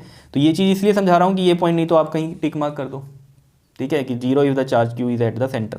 मैं तो दोनों केस बता दिया, सेंटर पे है तब भी जीरो है, लेकिन अगर सेंटर पे नहीं है तब भी जीरो होगा। इसने तो बोल दिया ना नॉन जीरो अदरवाइज नहीं, जीरो ही होगा तब भी। क्यों बताओ, कहानी अभी मैंने आपको बताई आपको। कैसी है ये इलेक्ट्रिक फील्ड, कंजर्वेटिव है। कैसी है, कंजर्वेटिव। तो कंजर्वेटिव में क्या होता है आपके पास, इनिशियल और फाइनल पे डिपेंड करता है। तो ये मान लो ए पॉइंट है, यहाँ से चला दोबारा ए पे आ गया, तो इसी कहानी से क्या कर सकते हो आप, इसको ज़ीरो बोल सकते हो या नहीं बोल सकते, बताओ। समझ रहे हो ना इस बात को। तो सेंटर की तो कोई कहानी नहीं है ना इसमें, इनिशियल पे गए फिर फाइनल भी यही है, तो we A minus V A zero, तो इस केस में भी ज़ीरो है। तो यानी कि ए सही है हमारा, डी भी सही नहीं होगा। क्लियर है, बताओ समझ में आ रही है बात। चलो जी नेक्स्ट क्वेश्चन पे चलते हैं, 7th क्वेश्चन पे। देखिए क्वेश्चन नंबर 7 में क्या कहता है, कहता है the electric field and the electric potential at a point are E and V respectively, ठीक है। इलेक्ट्रिक फील्ड और इलेक्ट्रिक पोटेंशियल किसी पॉइंट पे क्या है, ई और वी हैं, ठीक है। क्या कह रहा है वो, if E is equal to zero V must be zero. देखो इसमें हम केस लेके चलते हैं, ठीक है। क्या केस लेके चलेंगे हम इसमें, देखो जैसे मैं कह रहा हूँ आपको, एक है ये प्लस का चार्ज, ठीक है, और दूसरा भी क्या है हमारा, दूसरा मान लो माइनस का चार्ज है। अभी माइनस की बात करते हैं हम इसमें, ठीक है। या इस तरीके से बनाओ जैसे मैंने आपको समझाया हुआ है, एक माइनस चार्ज है और एक प्लस का चार्ज है। ये डाइपोल है एक तरह से, डाइपोल है, ठीक है। डाइपोल के केस में अगर आपको याद हो कि जब मैंने कहा था at the centre electric field intensity at the centre of the dipole निकलवाई थी मैंने, कुछ ड्राइव करवाया था आपको, ठीक है। क्या था वो, देखो यहाँ पर मान लो हमारा क्या है, क्यू नोट चार्ज है वो पॉजिटिव का है, ठीक है। इसकी वजह से ये कहाँ पर जाएगा बताओ, माइनस है और ये कैसा है, प्लस है, इसकी तरफ आएगा, ठीक है। मान लो ये क्या है हमारा E1 हो गया, और इस प्लस की वजह से भी ये चार्ज इधर जाएगा, तो यानी कि फोर्स इधर लगे तो इलेक्ट्रिक फील्ड की डायरेक्शन इसकी इधर होगी, ठीक है। तो ये भी क्या हो गया हमारा, E2 हो गया। क्लियर है ना, फोर्स वाली डायरेक्शन इलेक्ट्रिक फील्ड की डायरेक्शन मान लेंगे हम यहाँ पर, या नहीं। तो नेट इलेक्ट्रिक फील्ड भी इधर ही होगा, तो ये हमें पता है E इक्वल टू क्या होगा, E1 प्लस में E2 होगा। और यहाँ पर जो चार्ज प्लस का है चाहे चार्ज माइनस का है, क्योंकि E का फॉर्मूला आपको पता है क्या होता है, 1/4 pi epsilon not Q upon में R स्क्वायर होता है, ठीक है ना। तो यहाँ प्लस माइनस का कोई चक्कर नहीं, तो बिकॉज ये किस में होता है, मोड में होता है। और इसको ऐसे भी लिख सकता हूँ मैं 1/4 पाई एप्सिलॉन नॉट को K और ये Q और ये R स्क्वायर, ठीक है। तो प्लस माइनस का कोई चक्कर नहीं होता। तो यहाँ पर तो आपको पता ही है क्या आ जाता है, ये 2 times of KQ by R square आ जाता है, ठीक है ना। डिस्टेंस इनका यही होगा, ये वाला मान लो ये दोनों का R डिस्टेंस है। क्लियर है, मैं पूरी डेरिवेशन नहीं कर रहा हूँ यहाँ पे, ठीक है। वहाँ पर तो हमने R/2 वगैरह किया था, ठीक है। यहाँ हम इस तरीके से कर रहे हैं ये, ठीक है। तो यहाँ मेरा कहने का मतलब है कि E ये आ रहा है, ठीक है। लेकिन अगर यहाँ हम V की बात करें, ठीक है ना, तो V क्या होगा, तो V के लिए तो आपको पता है V इक्वल टू क्या होता है, V1 प्लस में V2, और जो V का फॉर्मूला होता है वो क्या होता है, KQ बाय R। लेकिन ये क्या होता है, Q अगर माइनस का है तो माइनस का, और प्लस का है तो प्लस का। तो V1 वाला अगर हम देखें इसमें इसके अकॉर्डिंग, ठीक है ना, तो ये माइनस का KQ बाय R बनेगा, और ये प्लस का KQ बाय R बनेगा, क्योंकि ये प्लस का है तो ये तो जीरो आता था। ये भी मैंने आपको बताया था, potential at the centre of the dipole ये जीरो है। तो ये से एक कंक्लूजन भी निकाला था हमने, जैसे आपको याद हो इक्विपोटेंशियल, जो इक्विपोटेंशियल कह रहा हूँ, इक्विटोरियल लाइन पर, इक्विटोरियल लाइन पे भी पोटेंशियल जीरो था, और इक्विटोरियल लाइन पे इलेक्ट्रिक फील्ड कुछ आया था हमारा, अगर याद है आपको तो, ठीक है ना। तो यहाँ से हमारा कंक्लूजन क्या था कि जरूरी नहीं है कि जहाँ इलेक्ट्रिक फील्ड हो वहाँ पोटेंशियल भी हो, क्योंकि वहाँ पर देख लो पोटेंशियल क्या आ रहा है, जीरो है। तो E is not equal to zero, लेकिन V क्या आ रहा है, जीरो के इक्वल आ रहा है। दूसरा केस ले लेते हैं हम, क्या, मान लो जिसमें दोनों ही पॉजिटिव हो या दोनों ही नेगेटिव, मैं दोनों पॉजिटिव का केस लेके चल रहा हूँ, ठीक है। तो इसमें अगर हम सेंटर पे बात करें, इसमें सेंटर पे तो ये प्लस क्यू है, ये प्लस इसको कहाँ करेगा, इधर रिपेल करेगा, ठीक है, और ये वाला इसको इधर रिपेल करेगा। तो यहाँ पर तो आप देख लो डायरेक्शंस अपोजिट हैं, तो नेट इलेक्ट्रिक फील्ड क्या होगा हमारा, E2 माइनस में E1 हो जाएगा, जो कि क्या आएगा, जीरो आएगा, बिकॉज E2 E1 इक्वल है, बिकॉज यहाँ से ये इसकी दूरी सेम है, इसकी दूरी सेम है, चार्ज भी सेम ही है, और यहाँ प्लस प्लस माइनस माइनस वाली तो कहानी होती नहीं E में, तो ये तो जीरो आ गया, ठीक है। लेकिन अगर हम V की बात करें इसमें, तो V क्या होगा हमारा, V1 प्लस में V2, और V1 की कुछ वैल्यू होगी, क्योंकि उसमें सिर्फ क्या होता है, ये वाला चार्ज होगा Q प्लस का Q, जैसे यहाँ था हमारा KQ by R, KQ by R, और ये KQ बाय R दोनों ही पॉजिटिव है, तो plus plus plus 2 times something कुछ आएगा, या नहीं। अभी ये सिर्फ मैंने ऐसे ही किया है कि यहाँ ये आर है डिस्टेंस, ये आर है डिस्टेंस, उस हिसाब से। तो यहाँ पर क्या हो रहा है, ई अगर ज़ीरो है तो V not equal to zero है। आ रही है बात समझ में। ऐसे माइनस के केस में भी हो सकता है, यही चीज़ बनेगी उसमें भी। देखो अगर माइनस है, ये भी माइनस है, ये प्लस का चार्ज यहाँ है बीच में सेंटर पे इसके, तो ये प्लस वाला जो ये माइनस वाला इस प्लस को कहाँ करेगा, अपनी तरफ अट्रैक्ट करेगा, और ये माइनस वाला भी इसको अपनी तरफ अट्रैक्ट करेगा। तो ये E1 है, ये E2 अपोजिट डायरेक्शन में है, E1 माइनस E2, ये ज़ीरो हो जाएगा। लेकिन अगर हम V की बात करेंगे तो V यहाँ कुछ होगा, बिकॉज ये वाला चार्ज भी इधर माइनस का आ जाएगा, ये भी माइनस का, माइनस माइनस प्लस होता है, तो माइनस में कुछ वैल्यू आएगी, लेकिन V होगा या नहीं होगा। क्लियर है। तो यहाँ से हमें ये चीज़ पता चल रही है, E इक्वल टू ज़ीरो है तो V not equal to zero है, और E not equal to zero तो V इक्वल टू ज़ीरो, ये चीज़ हो सकती है। तो यहाँ पर देखो जो ऑप्शन है वो क्या कह रहा है, if E equal to zero, if E equal to zero V must be zero, नहीं मस्ट बी ज़ीरो का है, नॉट इक्वल टू ज़ीरो आ रहा है, तो ये तो पहला तो गलत हो गया। दूसरा देखो, if V equal to zero, V equal to zero then E must be zero, E must be zero कैसे है, यहाँ तो ज़ीरो नहीं है, ठीक है, ये भी गलत हो गया।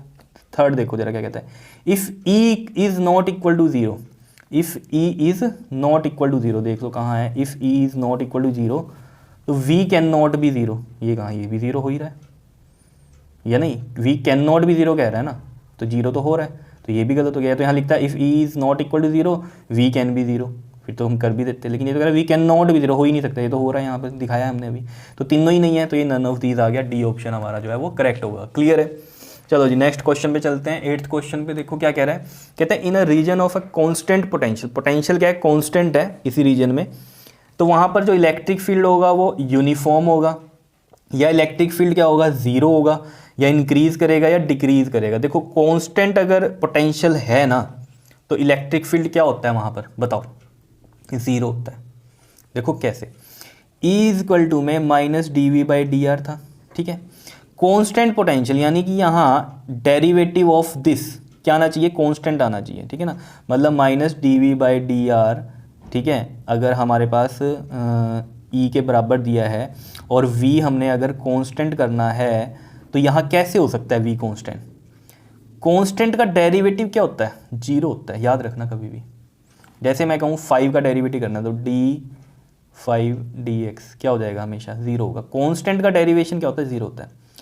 तो यहाँ पर अगर हम इलेक्ट्रिक फील्ड ये जीरो पुट करें, ठीक है, तो dV/dr माइनस का dV/dr, तो यहाँ से हमारे पास क्या कंक्लूजन निकलता है कि डेरिवेटिव, मैं माइनस साइन हटा दूंगा, dV/dr is equal to zero, derivative of v with respect to r zero है। इसका मतलब क्या है, v क्या है, कांस्टेंट है, बिकॉज कांस्टेंट का डेरिवेटिव ही जीरो होता है। तो अगर v कांस्टेंट है तो e क्या होगा, हमेशा जीरो होगा। तो ये बात क्लियर हो रही है यहाँ पर कि in a region of constant potential the electric field is uniform, नहीं, the electric field is zero, ये सही है, इंक्रीज भी नहीं करता डिक्रीज भी नहीं करता। कांस्टेंट पोटेंशियल है तो इलेक्ट्रिक फील्ड क्या करेगा, हमेशा जीरो ही होगा। ये चीज़ आपको यहाँ से क्लियर हो जानी चाहिए। कौन सा रिलेशन है ये, इलेक्ट्रिक फील्ड इंटेंसिटी और पोटेंशियल के बीच का रिलेशन है। वैसे भी इंपॉर्टेंट है ये, ठीक है ना, पेपर पॉइंट ऑफ व्यू से ये आना चाहिए आपको निकालना कि कैसे निकलता है। क्लियर है, बताओ आया समझ में। चलो नेक्स्ट पे चलते हैं। देखिए जी क्वेश्चन नंबर 9 क्या कहता है इसमें, a capacitor of 4 microfarad is connected as shown in figure, ये फिगर में शो किया हुआ है, और जो इंटरनल रेजिस्टेंस है बैटरी का वो 0.5 ओम है, तो वो मैं यहाँ पर लगा देता हूँ इंटरनल रेजिस्टेंस, ये हो गया 0.5 ओम का, ठीक है। And the amount of charge on the capacitor plate will be, जो ये कैपेसिटर की प्लेट है इस पे जो चार्ज होगा वो आपको बताना है कि क्या होगा। देखो आपको साफ पता है कि C इज इक्वल टू में जो होता है आपके पास कैपेसिटेंस का फॉर्मूला वो क्या होता है, Q/V होता है, ठीक है। तो चार्ज का जो फॉर्मूला होगा वो यहाँ से क्या बन जाएगा, C इंटू में V हो जाएगा। बताओ इसमें कोई दिक्कत है, यही होता है या नहीं होता, बताओ। क्लियर। अब देखो जरा एक कंसेप्ट इसमें आपको याद रखना है, क्या आपको पता है जो कैपेसिटर होता है ना वो DC को ब्लॉक करता है, क्या करता है, ब्लॉक करता है। चार्ज हो जाएगा ये लेकिन DC को ब्लॉक करता है। अब ये DC तो है, सेल लगा हुआ है तो DC है वोल्टेज यहाँ पर, ठीक है ना। तो ये देखो यहाँ से ये इसको चार्ज तो कर देगा, इधर से ये माइनस वाले यहाँ पर एक्यूमुलेट होंगे और यहाँ से ये पॉजिटिव वाले, तो ये चार्ज तो हो जाएगा, समझ रहे हो, लेकिन इसमें करंट नहीं फ्लो करेगा इस ब्रांच में। क्यों नहीं करेगा बताओ, क्योंकि ये तो ब्लॉक कर देता है DC को। तो आप खुद भी सोचो, ये दो जो है प्लेट्स लगी हुई हैं, तो यहाँ से ये करंट ऐसे जाएगा, यहाँ तक पहुँचा, आगे तो है ही नहीं बात, बीच में तो क्या है, इंसुलेटिंग मटेरियल होता है, एयर है, वो भी इंसुलेटर का आप कह सकते हो, और मान लो कोई इंसुलेटिंग मटेरियल डला हुआ है तो वो भी हम बोल सकते हैं। तो इसमें तो करंट फ्लो करेगा ही नहीं इस वाली ब्रांच में, तो ये चीज़ आपको याद रखनी है। अगर क्या लगा हुआ है हमारे पास, डीसी सोर्स है, तो कैपेसिटर के अक्रॉस करंट फ्लो नहीं करता। हाँ, ये चार्ज जरूर हो जाएगा, ये है बात, ठीक है। तो इस ब्रांच में जो करंट होगा वो तो क्या हो जाएगा जी, जीरो हो जाएगा, ठीक है। तो हम ये कहाँ यहाँ पर अगर कहें कि कैपेसिटर के अक्रॉस जो करंट है वो क्या है, यहाँ पर ज़ीरो है, ठीक है। तो ये तो ज़ीरो हो गया, ठीक है। लेकिन हाँ, चार्ज तो है, ज़रूर है चार्ज, ठीक है। अब देखो इसके क्रॉस अगर हमें चार्ज निकालना है तो कैपेसिटर तो पता है 4 माइक्रोफैरड, 4 × 10⁻⁻⁶, लेकिन मुझे ये V नहीं पता इसके क्रॉस की कितना होगा, ठीक है। अब देखो V कैसे निकलेगा इसका, एक चीज़ ध्यान में रखना, जो भी ये कैपेसिटर लगा हुआ है इस ब्रांच में, ठीक है, ये जो टर्मिनल पोटेंशियल डिफरेंस है, मान लो ये A और B है, ठीक है, इन टर्मिनल पे जो भी वोल्टेज है वही इस कैपेसिटर के क्रॉस वोल्टेज होगी। अब आप कहोगे यहाँ नहीं कुछ ड्रॉप होगा, यहाँ कोई ड्रॉप नहीं होगा, क्यों नहीं होगा ड्रॉप, क्योंकि यहाँ करंट ही नहीं है। V में क्या होता है, IR होता है, जब करंट ही नहीं है, ठीक है, तो वोल्टेज ड्रॉप क्या होगा, कुछ नहीं होगा। क्लियर है इतनी बात या नहीं, बताओ कोई दिक्कत इसमें? तो ये चीज़ याद रखनी है आपको, ठीक है। अब देखो जरा, अब ये निकलेगा कैसे, जैसे आपको पता है आपकी करंट इलेक्ट्रिसिटी वाले चैप्टर में कि जो टर्मिनल पोटेंशियल डिफरेंस है उसका फॉर्मूला होता है V=E-IR, ठीक है। अब ये कैसे निकलेगा ये वाला भी, तो इस सर्किट को ले लो, इतने पार्ट को, तो इतने पार्ट को अगर मैं लूँ यहाँ इस तरीके से, देखो ये 2.5 है वोल्ट है और ये 0.5 ओम का है और ये 2 ओम का है, ठीक है। तो इस ब्रांच में करंट निकाल लो पहले तो आप, क्या है देखो इसमें जो करंट होगा वो कैसे निकलेगा, I में क्या होता है हमारे पास फॉर्मूला V/R। V हमें पता है कितना है, 2.5 है। R कितना होगा, अब देखो ये करंट ऐसे फ्लो कर रहा है, ठीक है ना, कोई यहाँ पर डिवाइड नहीं हो रहा करंट, सेम करंट फ्लो कर रहा है, तो यानी कि ये सीरीज़ में है, तो 2 + 0.5 कितना हो गया, जल्दी से बताओ। सीरीज़ में पता है ना रेजिस्टेंस क्या होते हैं, सिंपल ऐड हो जाते हैं, तो ये 2.5 हो गया, तो यानी कि यहाँ से कितना आ गया, 1 एम्पियर का करंट आ गया। तो करंट 1 एम्पियर का पता चल गया हमें यहाँ पर, ठीक है ना। तो यहाँ पर देखो E हमें पता है 2.5 है, माइनस में I है हमारा 1 आ गया, और ये कितना है हमारा R कितना है, 0.5 है इंटरनल वाला, ये लेते हैं हम यहाँ पर, ठीक है। तो ये कितना आ गया, 2.5 माइनस 1 × दिस 0.5 ही हो जाएगा, तो 2.5 में से 0.5 माइनस करोगे तो 2 आ गया, तो 2 वोल्ट आ गई V यहाँ पर। तो इस टर्मिनल पे कितना है, V है, कितना है 2 वोल्ट का, तो 2 वोल्ट, तो यहाँ भी इसके क्रॉस भी कितना मिलेगा, 2 वोल्ट ही मिलेगा। तो मैं यहाँ की = में CV था ना, तो C × में V कितना हो गया है, 2 हो गया, तो कितना आ रहा है 8 × 10⁻⁻6 चार्ज आ रहा है, ये हमारा कितना है, कूलम में है ना ये, ठीक है ना, कूलम हो गया। क्लियर है, बताओ कोई दिक्कत? और 10⁻⁻6 क्यों लगाया था मैंने, क्योंकि यहाँ माइक्रोफेरेड था, ये C किस में था, माइक्रोफेरेड में, तो माइक्रो का -6 लगाया था 10 की पावर में। तो 8 × 10⁻⁻6 यहाँ नहीं है, माइक्रो कूलम में दिया हुआ है, तो ठीक है मैं इसको 8 माइक्रो कूलम लिख सकता हूँ ना, 8 × 10⁻⁻6 को, तो 8 माइक्रो कूलम हमारा ये आंसर आ गया। बताओ समझ में आया? मेन बात इसमें क्या ध्यान रखनी थी, ऊपर वाली ब्रांच में करंट नहीं फ्लो करेगा, सिर्फ ये चार्ज होगा कैपेसिटर, और इस टर्मिनल पे जो वोल्टेज होगी वही इस कैपेसिटर के क्रॉस होगी, इसमें तो होगी ही नहीं ड्रॉप, क्योंकि यहाँ करंट क्या है, 0 है। क्लियर है, बताओ आया समझ में कैसे हमने चार्ज निकाला इसमें, बहुत इंपॉर्टेंट। नेक्स्ट देखो जी, क्वेश्चन नंबर 10 देखो, इसमें क्या कहता है, a positively charge particle is released from rest in an uniform electric field and the electric potential energy of the charge. ये बिल्कुल वही कंसेप्ट है, देखो जो मैंने आपको समझाया था शुरू में ही, कि ये यूनिफॉर्म इलेक्ट्रिक फील्ड है एक, ठीक है, क्लियर है, और ये पॉजिटिव टू नेगेटिव चलता है, ये हमें पता है, ठीक है। एक पॉजिटिव चार्ज को रिलीज़ किया, मान लो यहाँ पर हमने इसको चार्ज को पकड़ा हुआ है पहले, ठीक है, और फिर इसको क्या किया हमने, रेस्ट से क्या कर दिया, रिलीज़ कर दिया, पॉजिटिव चार्ज है ये, तो ये ऑब्वियस सी बात है कि इसके अलॉन्ग जाएगा, ये पॉजिटिव है, इसको रिपेल करेगा, ये इसके अलॉन्ग ही जाएगा। क्लियर है। और मैंने आपको क्या चीज़ बताई थी कि अगर इलेक्ट्रिक फील्ड के अलॉन्ग आप जाते हो तो पोटेंशियल हमेशा क्या करता है, डिक्रीज करता है, E = में -dV/dr से, बिकॉज ये नेगेटिव साइन यही तो शो करता है कि अगर आप in the direction of electric field जाओगे तो dV क्या करेगा, डिक्रीज करेगा, मतलब पोटेंशियल क्या करेगा, डिक्रीज करेगा। तो along the electric field potential क्या करता है, डिक्रीज करता है। तो यहाँ देख लो अब ऑप्शन कौन सा है, तो यहाँ पर क्या कह रहा है आपको, देख लो, remains a constant because electric field is uniform, नहीं कांस्टेंट तो नहीं होता। Increase because the charge move along the electric field, नहीं। Decrease because the charge move the along the electric field, decrease करता है पोटेंशियल अगर हम मतलब चार्ज को मूव करें हम अलोंग द इलेक्ट्रिक फील्ड, ठीक है। अगले ऑप्शन भी पढ़ लो क्या है इसमें, यहाँ डिक्रीज कह रहा है कि charge move opposite to the electric field, decrease हो रहा है क्योंकि चार्ज मूव कर रहा है अपोजिट, नहीं डिक्रीज तो हो रहा है बट चार्ज मूव तो नहीं कर रहा अपोजिट में इलेक्ट्रिक फील्ड के, अलोंग द इलेक्ट्रिक फील्ड कर रहा है। तो सी ऑप्शन जो होगा हमारा करेक्ट होगा। चलो जी नेक्स्ट पे चलते हैं, 11th पे देखो जरा क्या कह रहा है हमें यहाँ पर, कहता है फिगर शोज, देखो डरा मत करो क्वेश्चन को देख के, बहुत सिंपल है, ठीक है। एग्जाम में भी यही होता है आपके साथ, देख के डर जाते हो, नहीं कंसेप्ट लगाओ हो जाएगा। देखो क्या कहता है, figure shows some equipotential lines distributed in a space. देखो ये इक्विपोटेंशियल क्या है, लाइंस है। इक्विपोटेंशियल मतलब क्या है, हर एक पॉइंट पे क्या है पोटेंशियल हमारा सेम है। मतलब ये 10 वोल्ट का है ना, तो ये हर एक पॉइंट पे यहाँ 10 10 10 10 होगा। अगर ये 20 वोल्ट की लाइन है तो हर एक पॉइंट पे 20 वोल्ट होगा, ये मतलब है। ठीक है जी। A charge object is moved from point A to B, तो फिगर 1 फिगर 2 और ये फिगर 3 दिया हुआ है यहाँ पर, ये देखो।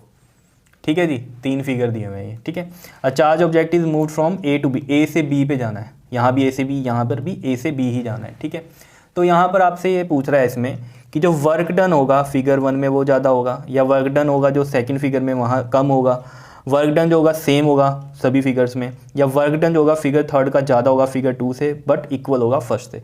तो सिंपल सी बात ये है, सभी के क्या करो, वर्क डन निकाल दो। तो वर्क डन के लिए मैंने अभी आपको एक फॉर्मूला बताया था, क्या था वो, Q इंटू में डेल्टा वी। ठीक है, जो कि हमारा पोटेंशियल एनर्जी का भी फॉर्मूला था, U इज इक्वल टू में Q इंटू में डेल्टा वी या फिर ये डेल्टा U। ठीक है ना, तो ये चीज़ मैंने आपको बताई थी, अभी बताई थी या नहीं बताई थी, बताओ, है याद? कैसे बताई थी? देखो, आपको पता है जो पोटेंशियल होता है वो क्या होता है हमारा, वर्क डन अपॉन में चार्ज। तो वर्क डन का फॉर्मूला क्या होता है हमारे पास यहाँ पर, V इंटू में Q नोट, यही होता है। और वर्क डन ही क्या है, हमारी पोटेंशियल एनर्जी है। ठीक है, और अगर हम कह रहे हैं कि कोई पॉइंट जा रहा है हमारा A से B जा रहा है मान लो, ठीक है ना जी, तो वर्क डन कह लो या पोटेंशियल एनर्जी कह लो, एक ही बात है। ठीक है, A से B मूव कर रहा है तो पोटेंशियल एनर्जी B माइनस में A होगी, फाइनल माइनस इनिशियल होती है। ठीक है, यानी कि वर्क डन A B का क्या हो जाएगा हमारा, work done of B minus work done of A। और वर्क डन B का फॉर्मूला, मतलब वर्क डन का फॉर्मूला क्या है हमारा, V Q नोट। तो यहाँ पर हम Q नोट तो हमारा है ही है ये, ठीक है, और V B हो जाएगा और ये Q नोट V A हो जाएगा। तो Q नोट यहाँ से कॉमन लो तो V B minus V A हो जाएगा, और ये कितना बनता है हमारा, Q नोट डेल्टा V। तो ये वर्क डन इस तरीके से ये फॉर्मूला बनता था हमारा। ठीक है, सिंपल है। अब यहाँ पर बस लगाओ ये W A से B वाला, अगर हम इस फिगर में लगाएं तो यहाँ पर ए बी वाला क्या लगेगा हमारा, Q डेल्टा V, यानी कि V A माइनस में V B लगेगा। ठीक है, तो Q हम मान लेते हैं, यहाँ चार्ज Q है, कोई बताया तो है नहीं इसने। ठीक है, Q मान लेते हैं कोई चार्ज है। ठीक है, A से B गया मतलब फाइनल माइनस इनिशियल, तो फाइनल पोटेंशियल क्या है 40 का है और इनिशियल कितना है 20 का है। तो ये कितना आ रहा है हमारे पास 20Q आ रहा है यहाँ पर। इसमें भी ऐसे ही कर लो, फिगर 2 में भी हमारा Q इंटू में V B minus V A है यहाँ। ठीक है, याद रखना ये V B minus V A, because final minus initial, final minus initial होता है। ठीक है, तो यहाँ भी वी बी माइनस में वी ए हो जाएगा। ये इसका मतलब वर्क डन है, ए से बी गए, लेकिन यहाँ क्या आएगा, फाइनल माइनस इनिशियल आएगा। ठीक है, तो Q और वी बी कितना है इसमें, यहाँ 40 है, वी ए इसमें भी क्या है 20 है। देखो, इसमें वो आपसे बस ये जानना चाह रहा था कि आपको ये पता है Q पोटेंशियल का मतलब क्या है, कि ये 20 वोल्ट है ना, तो इस पूरी लाइन पे 20 वोल्ट होगा कहीं पर भी, तो ए पे भी 20 है। तो ये कितना आ रहा है आपके पास 20Q आ रहा है। ठीक है, इसी तरीके से आप ये थर्ड फिगर में भी देख सकते हो। इसमें भी क्या हो जाएगा, देखो W A B क्या हो जाएगा हमारा, Q इंटू में डेल्टा V होता है ना, तो V B माइनस में V A, final minus initial. A से B गए ना तो फाइनल माइनस इनिशियल, यहाँ V A है, ये वाला हमने V B मान दिया। ठीक है ना जी, ये चीज़ आपको ध्यान में रहनी चाहिए। यहाँ पर भी मैंने V A माना, ये V B माना पोटेंशियल, यहाँ V A और यहाँ V B पोटेंशियल माना था। ठीक है, तो इसमें भी वही है, Q चार्ज है हमारा और ये V B कितना है 40 है, यहाँ से देख लो, और ये कितना है 20 है, तो ये भी कितना आ रहा है 20 और ये Q आ रहा है साथ में। तो यानी कि तो तीनों में ही क्या आ रहा है, सेम आ रहा है। तो यहाँ पर कौन सा फिर सही है, पॉइंट C पॉइंट सही है, जिसमें वो कहता है work done is same in figure 1 2 and 3। Clear है सब में 20Q आ रहा है। क्या इतनी बात क्लियर है या नहीं है, बताओ, समझ में आए क्वेश्चन? आगे चलते हैं। देखिए क्वेश्चन नंबर 12, देखो इसमें क्या कहता है, the electrostatic potential on the surface of charge conducting sphere is 100 volt. देखो इलेक्ट्रोस्टैटिक पोटेंशियल किस पे कह रहा है, कि सरफेस चार्ज कंडक्टिंग स्फीयर है, कंडक्टिंग स्फीयर इस तरीके से मान लो आप, कंडक्टिंग स्फीयर है, इस पर कितना है potential on the surface 100 volt है यहाँ। ठीक है जी, पोटेंशियल है ये। Two statements are made in this regard, two statement उसने बनाई, क्या है, कहता है स्टेटमेंट 1 में कहता है eight any point inside the sphere electric intensity is zero, मतलब इलेक्ट्रिक फील्ड इंटेंसिटी क्या है, जीरो है eight any point inside the sphere. देखो एक कंडक्टिंग स्फीयर है, ठीक है, इनसाइड जो होगा उसकी इलेक्ट्रिक फील्ड इंटेंसिटी हमेशा क्या होती है, जीरो होती है। अगर आपको याद हो, जब मैंने आपको फ्लक्स में पढ़ाया था, ये इलेक्ट्रोस्टैटिक शील्डिंग होती है। क्या होती है ये, इलेक्ट्रोस्टैटिक शील्डिंग। स्फीयर है, ठीक है, बाहर तो चार्ज आ जाएंगे इस पर, लेकिन अंदर नहीं होंगे। तो मतलब क्या है, अंदर क्या रहेगा आपके पास, इलेक्ट्रिक फील्ड जीरो रहता है। ये चीज़ याद रहेगी। क्लियर, इलेक्ट्रोस्टैटिक क्या बोलते हैं इसको, हम शील्डिंग बोलते हैं। क्लियर है, क्योंकि इसका रीज़न क्या होता है इसका, क्योंकि अंदर कोई चार्ज नहीं है। ठीक है ना, तो हम कहते हैं ना गॉसियन सरफेस में कोई चार्ज ही इनक्लोज नहीं है। तो वहाँ पर अगर आपको पता हो φ में क्या होता था हमारा, Q/ε0। ठीक है, तो Q है ही नहीं गॉसियन सरफेस में, अंदर कुछ भी हम कहें अगर, तो वो क्या है, जीरो है। तो फाई का एक और फॉर्मूला होता है ना आपके पास, EA, ठीक है ना। और ई ए क्या है हमारा, ये तो यहाँ से क्या है हमारा ई, और ए क्या हो जाएगा इसका, स्फीयर है ना, ये तो इसका एरिया होता है 4πr²। ठीक है, तो ये क्या है हमारे पास, इधर से ये ज़ीरो हुआ था, ठीक है ना, क्यू ज़ीरो हो गया था, तो ये वाला चीज़ हम ज़ीरो लिख सकते हैं इस तरीके से। तो यहाँ से आपको पता है ये तो ज़ीरो नहीं हो सकता यहाँ से, ठीक है ना, रेडियस तो ज़ीरो नहीं हो सकती, पाई भी कॉन्स्टेंट हमें ज़ीरो, ई ज़ीरो हो सकता है, तो यहाँ से ई ज़ीरो होता था, इस तरीके से हमने वहाँ पर किया था, याद हो अगर आपके। ठीक है, तो यानी कि पहली स्टेटमेंट तो सही है इसकी जो इसने लिखी है। ठीक है, दूसरी क्या कहता है, कहता है eight any point inside the sphere the electrostatic potential is 100 volt. कह रहा है eight any point inside the sphere, किसी भी पॉइंट पे अंदर स्फीयर के जो इलेक्ट्रोस्टैटिक पोटेंशियल होगा वो क्या होगा, 100 वोल्ट होगा। देखो ये बात बिल्कुल सही है, याद रखना ये चीज़ कि जो पोटेंशियल बाहर सरफेस पे होगा वो अंदर भी किसी भी पॉइंट पे पोटेंशियल वही रहता है, 100 वोल्ट ही रहता है। क्यों रहता है, देखो उसका रीज़न है, देखो क्या है, E में अभी आपको पता है -dV/dr होता है। अभी आपको पता चला E ज़ीरो है, ठीक है, तो -dV/dr यानी कि मैं माइनस हटा दूँ, अगर dV/dr क्या आ रहा है हमारा ज़ीरो आ रहा है। और ये पोटेंशियल जो है हमारा, ठीक है, मतलब डिफ्रेंशिएशन, एक तरह से हम कहें डिफ्रेंशिएशन जो है v की वो ज़ीरो है। तो डिफ्रेंशिएशन किसी चीज़ की ज़ीरो कब होती है, जब वो कांस्टेंट होता है। तो यहाँ से हमें ये पता चलता है कि v क्या है, कांस्टेंट है। तो इनसाइड जहाँ भी इलेक्ट्रिक फील्ड ज़ीरो है तो वहाँ पर क्या होगा, हमारा पोटेंशियल क्या होगा, कांस्टेंट होगा, और वो यही होगा जो ये बाहर सरफेस पे है वही सारे में यहाँ पर होगा। क्लियर है इतनी बात, ठीक है। तो लेकिन ये दूसरी चीज़ हमें पता कैसे चली, समझ रहे हो कि v कांस्टेंट, क्योंकि जब हमें पता चला E ज़ीरो है, पहले स्टेटमेंट में उसने बोल दिया था E ज़ीरो है, ठीक है। तो यहाँ पर देखो वो पूछता है आपसे which of the following is a correct statement, कहता है S1 is true but S2 is false. नहीं, हमारी तो दोनों ही सही हैं, both S1 and S2 are false, एक भी गलत है, दोनों ही सही है, हमारी तो ट्रू है। S1 is true, S2 is also true and S1 is the cause of S2। S1 कह रहा है कोज है S2 का, बताओ ये चीज़ समझ में आ रही है। S1 is the cause of S2 because S1 में ही तो कहा उसने E ज़ीरो है स्टेटमेंट में, और उसी की वजह से S2 में हमने क्या कहा कि हाँ पोटेंशियल क्या होगा, कांस्टेंट होगा, at any point inside the sphere 100 volt ही होगा। तो यानी कि ये बिल्कुल सही है, सी पार्ट इसका। S1 ट्रू है, S2 भी सही है, लेकिन S1 जो है वो कारण है किसका, S2 का, ठीक है। डी में क्या कहता है, S1 true, S2 is also true but statement are independent थोड़ी है, एक दूसरे पे डिपेंड करती हैं। S2 कब कहा हमने, जब S1 का पता चला। क्लियर है।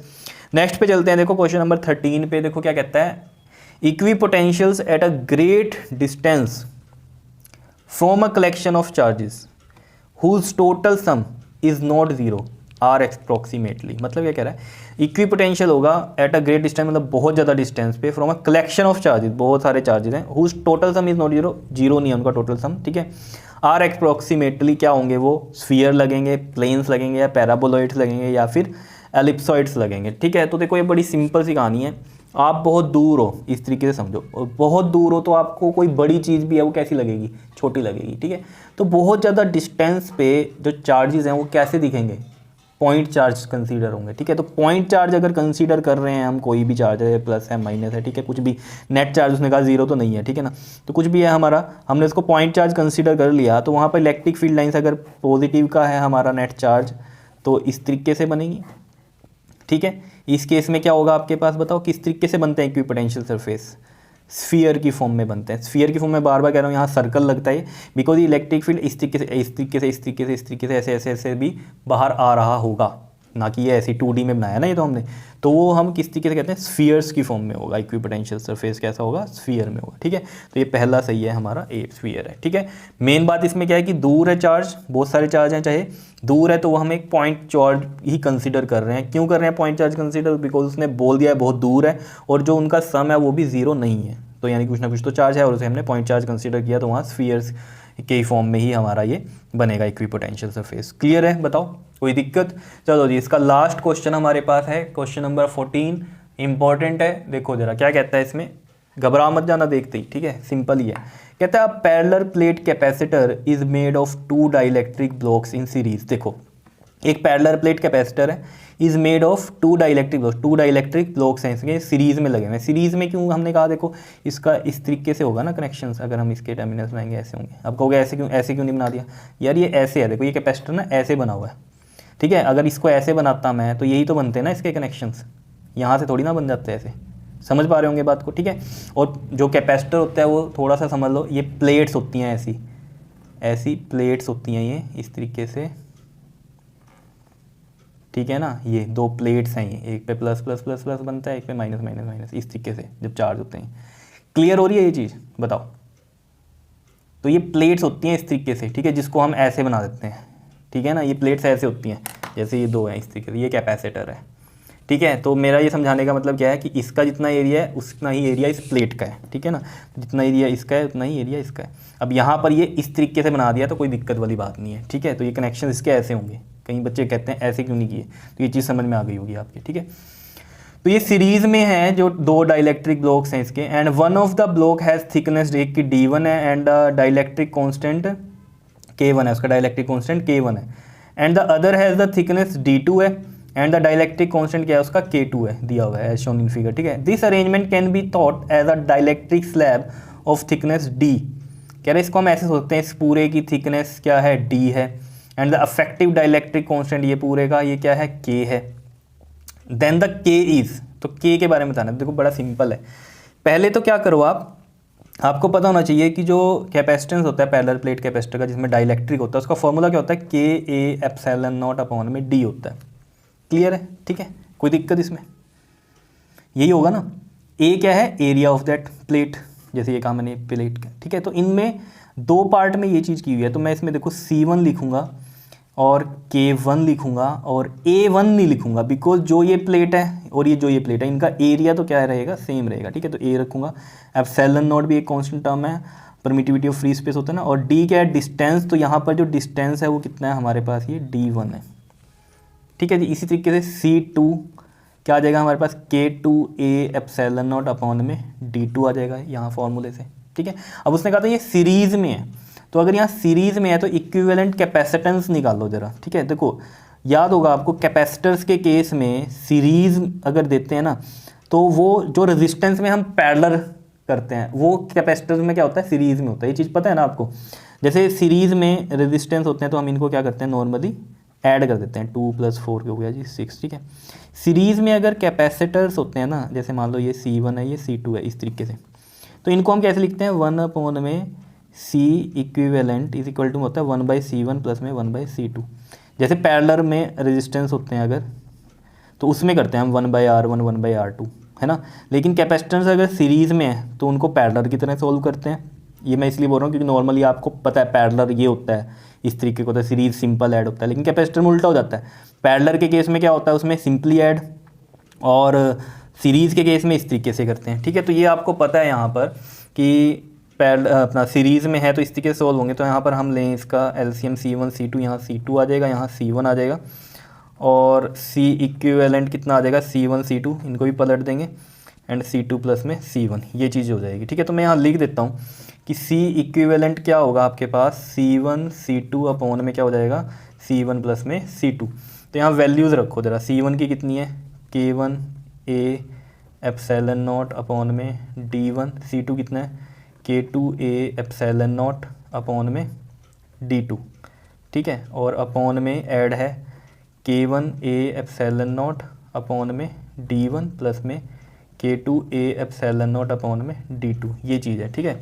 अब देखो इसमें हम क्या करेंगे, यहाँ से देखो आप इसको देखो इस तरीके से करेंगे, यहाँ से A/ε0, ठीक है, ये मैंने ऐसे बाहर रख दिया, यहाँ से एक A/ε0, तो यहाँ पर ये K1 D1 और इधर का ये K2 और एक A/ε0 अपॉन में D2, ये बच गया। नीचे देखो ज़रा, नीचे हम क्या करेंगे, यहाँ पर देखो मैं यहाँ करके दिखाता हूँ, एलसीएम लेंगे, ये D1 और D2 एलसीएम आ गया, ठीक है। या फिर आप यहाँ से क्या करो, पहले A/ε0 कॉमन ले लो, ठीक है, इजी हो जाएगा। देखो A/ε0 कॉमन लिया तो यहाँ बच गया K1/D1 प्लस में K2/D2, ये तो प्लस में था तो ये बाहर आ गया, तो यहाँ से भी बाहर ही गया, ये मल्टीप्लाई में था इसलिए ये एक अंदर भी रखा, ठीक है। तो A/ε0 से A/ε0 कैंसिल, यहाँ क्या बच गया, देखो ये K1 K2 और ये है आपके पास D1 D2 और ये है A/ε0, ठीक है। नीचे देखो क्या बचा, D1 D2 इसका एलसीएम लिया मैंने, ठीक है। तो यहाँ K1 D2 आ जाएगा प्लस में ये K2 और ये D1, ये तो एलसीएम आता है ना लेना, D1 D2 लिया ना एलसीएम, तो D1 से D1 कट गया, D2 K1 से मल्टीप्लाई होगा, फिर यहाँ से यहाँ पर ये D2 D2 कैंसिल, तो D1 से K2 मल्टीप्लाई होगा, तो ये आ गया आपके पास K1 D2 प्लस में K2 D1, दिखाई दे रहा है ना, और अपॉन में क्या है D1 D2। देखो ये D1 से D2, ये D1 D2 कैंसिल, क्या बच गया यहाँ K1 K2 A epsilon not upon में K1 D2 प्लस में K2 D1, ये आया C इक्विवेलेंट। क्लियर है। अब यहाँ पर देखो ये चीज़ आ गई। अब जब हमने इसको पूरे को कंसीडर कर लिया कि इसको मैंने D मान लिया, इस पूरे का K मान लिया, तब जो कैपेसिटेंस आया वो ये आया C इक्विवेलेंट, ये आया। तो ये क्या है, इसको इसके साथ कंपेयर करो तो देखो ज़रा क्या आएगा। यहाँ से देखो K A epsilon not by D ये हो गया, और यहाँ से ये वाला K1 K2 A epsilon not upon में K1 D2 प्लस में K2 D1 आया। ठीक है। तो यहाँ से देखो ज़रा, ये A एप्सिलॉन नॉट इससे कैंसिल। ठीक है। यहाँ से K की जो वैल्यू आ रही है, क्योंकि K ही पूछ रहा है ना वो आपसे, द K इज़, तो K की वैल्यू देखो क्या आ जाएगी यहाँ से K1 K2, और ये D इधर चल जाएगा, और इस D को मैं लिख सकता हूँ D1 प्लस D2। ठीक है, क्योंकि ऑप्शन में यही है, सिंपल D रखोगे तो वहाँ मिलेगा ही नहीं आपको। तो ये है K1 D2 और प्लस में K2 D1। ठीक है जी। तो ये आ रहा है K। तो देख लो यहाँ पर ही कौन सा है, ये C ऑप्शन है। K1 K2, यहाँ D नहीं था ना, देख लो। तो D को मैंने क्या लिख दिया D1 प्लस D2, बिकॉज उसने बोला था D क्या D1 प्लस D2 है। तो इस तरीके से हमने कर दिया ये K1 D2 और ये K2 D1। क्लियर है, बताओ आया समझ में। ठीक है। तो ये था इस तरीके से आपके पास। तो ये क्वेश्चंस कर लेना अच्छे से, MCQs हैं। ठीक है। और इनसे बहुत हेल्प मिलेगी आपको एग्ज़ाम में। क्लियर कर लोगे। Okay, thank you.